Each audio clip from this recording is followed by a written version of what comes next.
पूर्व गृह मंत्री अनिल विज साहब हमारे साथ है। सर, आप अपने आप को हमेशा कार्यकर्ता कहते आए हैं और आज प्रदेश कार्यकारिणी की बैठक थी, क्या मुद्दे रखे, क्या मूल मंत्र मिला? देखिए, आज अमित शाह जी जो हमारे केंद्र के गृह मंत्री भी हैं, आज उनका मार्गदर्शन मिला है और अमित शाह जी आधुनिक भारत के चाणक्य माने जाते हैं।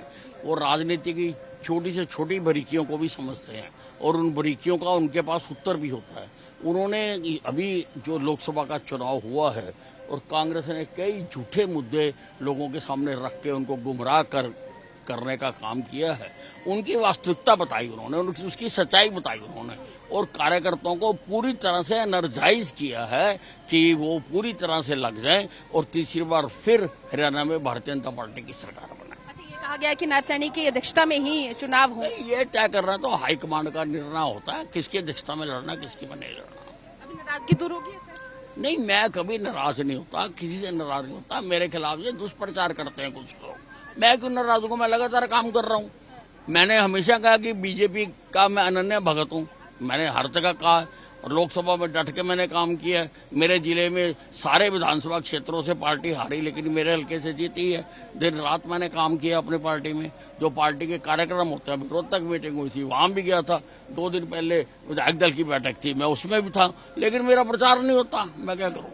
कोई गठबंधन नहीं होगा, लगता है इससे फायदा होगा?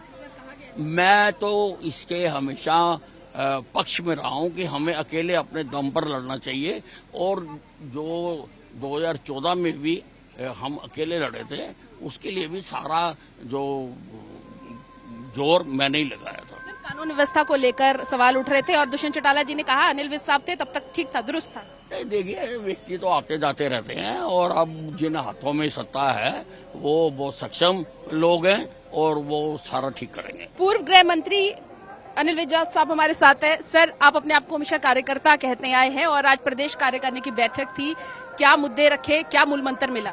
देखिए, आज अमित शाह जी जो हमारे केंद्र के गृह मंत्री भी हैं, आज उनका मार्गदर्शन मिला है और अमित शाह जी आधुनिक भारत के चाणक्य माने जाते हैं।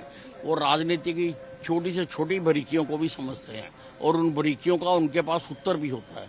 उन्होंने अभी जो लोकसभा का चुनाव हुआ है और कांग्रेस ने कई झूठे मुद्दे लोगों के सामने रख के उनको गुमराह करने का काम किया है।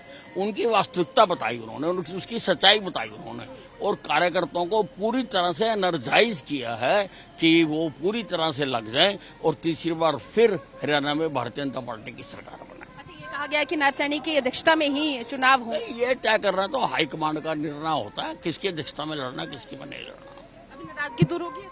नहीं, मैं कभी नाराज नहीं होता, किसी से नाराज नहीं होता। मेरे खिलाफ ये दुष्प्रचार करते हैं कुछ लोग, मैं क्यों नाराज हूँ? मैं लगातार काम कर रहा हूँ। मैंने हमेशा कहा कि बीजेपी का मैं अनन्य भगत हूँ।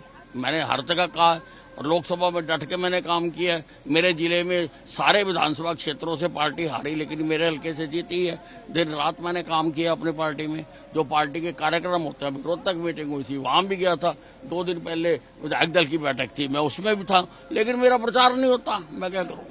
कोई गठबंधन नहीं होगा, लगता है इससे फायदा होगा? मैं तो इसके हमेशा पक्ष में रहा हूं कि हमें अकेले अपने दम पर लड़ना चाहिए और जो 2014 में भी हम अकेले लड़े थे, उसके लिए भी सारा जो जोर मैंने ही लगाया था। कानून व्यवस्था को लेकर सवाल उठ रहे थे और दुष्यंत चौटाला जी ने कहा अनिल विज साहब थे तब तक ठीक था, दुरुस्त था। देखिए, व्यक्ति तो आते जाते रहते हैं और अब जिन हाथों में सत्ता है वो बहुत सक्षम लोग हैं और वो सारा ठीक करेंगे।